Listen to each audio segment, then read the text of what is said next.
First at 5, a hate crime at a Walmart. The victim shot with a BB gun. Yay and nay. How did local lawmakers vote, and what do they have to say? A string of suspicious fires. Can you help catch an arsonist? And bailing out Bieber. Miley Cyrus unleashes on Twitter about a photographer killed while trying to get Justin's picture. Plus,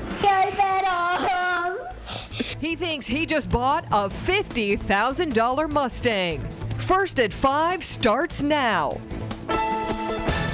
You're watching 10 News in HD, powered by Bright House Networks, home of free HD.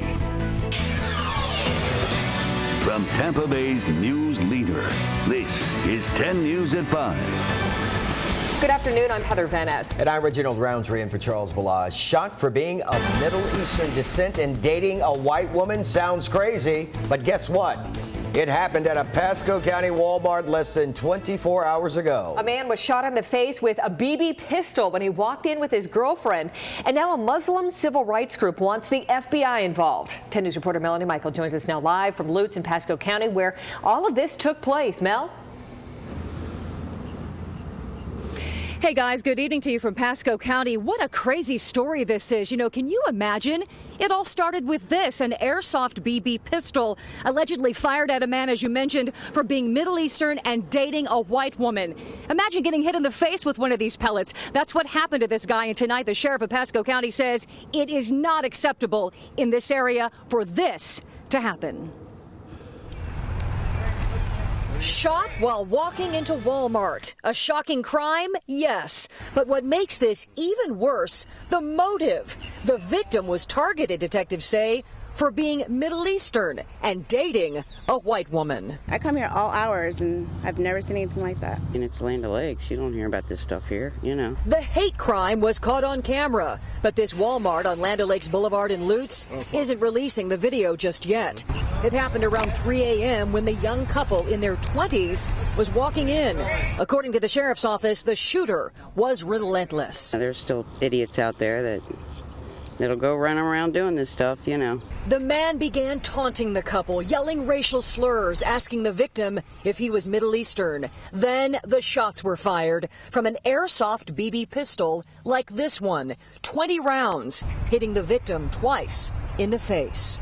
I think firing 1 or 2 rounds in the direction of a person is one thing, but firing 20 rounds in the direction of an individual is a kind of a relentless assault. The Florida chapter of the Council on American Islamic Relations released this statement demanding the feds get involved. We urge the FBI to investigate this case because it seems to fit a disturbing pattern of recent incidents targeting Muslims in Florida and nationwide. So where's the shooter now? Well, he's still out there, and he's young, said to be in his 20s with short blonde hair. He took off running and hasn't been seen since. It's terrible. It's the way some people are, I guess. You know, what can you say? So once again, here's a description of the man who is still out there tonight. Detectives are hoping you can help in finding him. He's 20s. He's in his 20s. He's very young, 6 feet tall, short blonde hair, no visible tattoos, and he was last seen wearing a brown jacket, blue jeans, and green sandals. Back here live at the Walmart on Land O'Lakes Boulevard, frequent shoppers were simply shocked when they heard about this, knowing that somebody used a BB airsoft pistol and hit somebody in the face. Now, the victim is said to be all right tonight, just a couple of scrapes on his face where he was hit with 2 of those pellets. Again, police are really hoping that you can help find this guy. Walmart is said to be putting out the surveillance video, hopefully in the next couple of days, so we can give you a description. But for now, shoppers are nervous. I'm Melanie Michael, live tonight in Lutz, 10 News. Tampa police say they've arrested one of the men accused of shooting a taxi driver during an armed robbery attempt last month. 21-year-old Rick Offit was arrested on December 20th. Police say that he approached the driver in the early morning hours of December 18th and used a shotgun to demand cash. The driver handed over the money, but then the robber shot him anyways. No bail for a Pasco County man accused of killing his father and trying to hide the crime with a fire. 23-year-old Baron Von Duke Veracruz's Facebook page has a photo of him actually kissing his father, 52-year-old Rene Dominique Veracruz. But today a judge denied him bail in his father's death. According to an arrest report, the two got into an argument over the cleanliness of the younger man's room. The 52-year-old died from blunt trauma to the head. St. Pete police are looking for the public's help in finding a rogue arsonist. They say the community was hit with its 5th arson attempt last night at a vacant home. Now, this is the second time the arsonist has hit this same home. 3 other arsons have been reported in the Causeway Isles neighborhood. Several suspects arrested during a Plant City cockfight bust made their first appearance in court today. Neighbors called 911 after hearing roosters squawking at a home just off of Highway 92 in Plant City. 11 people were allegedly participating in those cockfights. The Manatee County Sheriff's Office is investigating their first murder of the year. A man was shot and killed during a shootout at a gas station. Deputies say that 3 men went into the Marathon gas station on Manatee Avenue just before 2 o'clock this morning. 3 other men started firing shots, killing 1 man, critically injuring another. No arrests have been made. Detectives believe that this all may have been drug-related. And USF police evacuated the Tampa campus library after someone called in a bomb threat around noontime. Police searched the building, but they did not find any device. There were not too many people in the library at the time because classes do not resume until January 7th. The fiscal cliff battle, it may be over for now, but a ton of criticism to go around for the 112th Congress for what they didn't do. New Jersey Governor Chris Christie had harsh words for Congress for not passing a bill for Superstorm Sandy relief. House Speaker John Boehner pulled the bill back at the very last minute. Christie says his constituents were used like pawns on a chessboard. This is unfortunately the toxic politics of Congress right now. They can't even agree with each other. I mean, for somebody who has a real job to do here, you know, who's held responsible for the lives and health and safety of people in this state, it is extraordinarily frustrating to me. New Jersey suffered $37 billion in damage from Superstorm Sandy. 113 people in the U.S. were killed and millions were left without power. The last-minute compromise that avoided the so-called fiscal cliff has both Democrats and Republicans disappointed, but Wall Street didn't seem disappointed at all. The Dow Jones Industrials jumped 308 points to close at 13,412 today, the first trading day of 2013. That is the biggest gain the Dow has had since December of 2011. The Nasdaq rose 93 points to 3112. Today's surge comes after a late night last night in the House. Congress signed off on a bill that would prevent a middle-class tax hike and delay automatic spending cuts. Now, the bill raises taxes on families making more than $450,000 a year and extends long-term benefits for a year.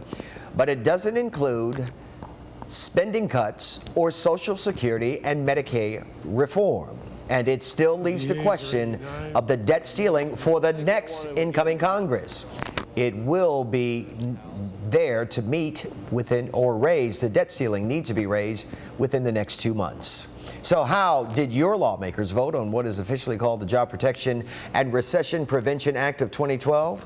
10 News reporter Preston Rudy joins us live after trying to track down your elected officials and how they voted. Well, Reg, Florida's senators split on the bill. Senator Marco Rubio voting no, Senator Bill Nelson voting yes. Well, in the House, a majority of Florida's legislators voted no, but the vote was not along party lines. The motion is adopted. When the votes were finally counted, the deal averting the fiscal cliff passed, with some Democrats surprisingly voting no and some Republicans voting yes. For example, local Republican representatives Bill Young and Vern Buchanan both supported the deal. Buchanan couching his vote by saying it was for the largest tax cut in U.S. history. Adding in a statement released today, with a $16.3 trillion national debt and a 7.7% unemployment, the last thing we need is a massive tax increase on hardworking Americans. But it's worth noting the bill raises revenue by $620 billion, while only cutting spending by $12 billion. Echoing the president's take on the bill. Under this law, more than 98% of Americans and 97% of small businesses will not see their income taxes go up. Representative Kathy Castor released a statement saying the bill means middle-class families throughout the Tampa Bay area and the entire nation are shielded from harsh tax increases. But both Senator Marco Rubio and Representative Gus Bilirakis of Palm Harbor were in the minority in voting against the bill. Bilirakis saying he voted no because the legislation did not include the spending reforms our country desperately needs to get on a path to fiscal responsibility and economic prosperity. Rubio adding many Americans will be relieved in the short term that their taxes won't go up. However, in the long run, they will be hurt when employers pass on to them one of the largest tax hikes in decades. And along those lines, Rubio went on to say that the deal just postpones the inevitable. Now, if you want to read the entire statements issued by your lawmakers or find out how all of the Florida delegation voted, we made it real simple for you. Just log on to WTSP.com. Reg? All right, Preston, thank you. With the fiscal cliff avoided, President Obama arrived in Hawaii today to rejoin his family on vacation. He left his family on Thursday for the fiscal cliff talks. He's scheduled to come back to Washington sometime over the weekend. The bill headed to President Obama also contains a provision averting the so-called dairy cliff. The legislation extends parts of the 2008 Farm Bill through September. An expiration of federal dairy programs could have resulted in milk prices doubling within a few weeks. Pennsylvania's governor is taking issue with the NCAA over its sanctions against Penn State following the Jerry Sandusky child sex abuse scandal. Today, Governor Tom Corbett announced plans to file an antitrust lawsuit against the college football governing body. Last July, the NCAA levied unprecedented sanctions against the university, including a fine of $60 million. It also stripped 14 seasons of football victories from late head coach Joe Paterno. Reg? The music world is mourning the loss of a legend this evening. Patti Page passed away on New Year's Day in California. She was best known for making Tennessee Waltz the third best-selling recording ever. She has had more than 100 million record sales. Patti Page was 85. And Lakeland's own Ray Lewis calling it quits from the NFL. Lewis announced earlier today that he would be retiring after the playoffs from the Baltimore Ravens. The 17-year pro has been named to 13 Pro Bowls and has won 3 Defensive Players of the Year awards. Pasco County Sheriff Chris Naco is officially the county sheriff again. I, Chris Naco, do solemnly swear that I will execute the office of the Sheriff of Pasco County. Sheriff Naco took his oath this morning with his family at his side. He won his first election in a landslide. Now, before this election, he held the position because Governor Rick Scott appointed him to it after Sheriff Bob White suddenly retired. Former Sheriff White was the one who swore him in this morning. And take a look at this. A car ran over a fire hydrant on Park Boulevard. This is at 48th Street. Blew out that fire hydrant. No problem to have. Luckily, it was a little bit warmer today, right, Reg? Thank goodness. Still took firefighters just a few minutes, though, to get the water under control, but they were able to stop the unscheduled rain, I guess so, in Pinellas Park. But a little bit of flooding at that intersection. Yep. Much more ahead tonight on 10 News at 5. You know, we know how kids, they like to play pranks on their parents, but just wait until you hear what one mom did to her son.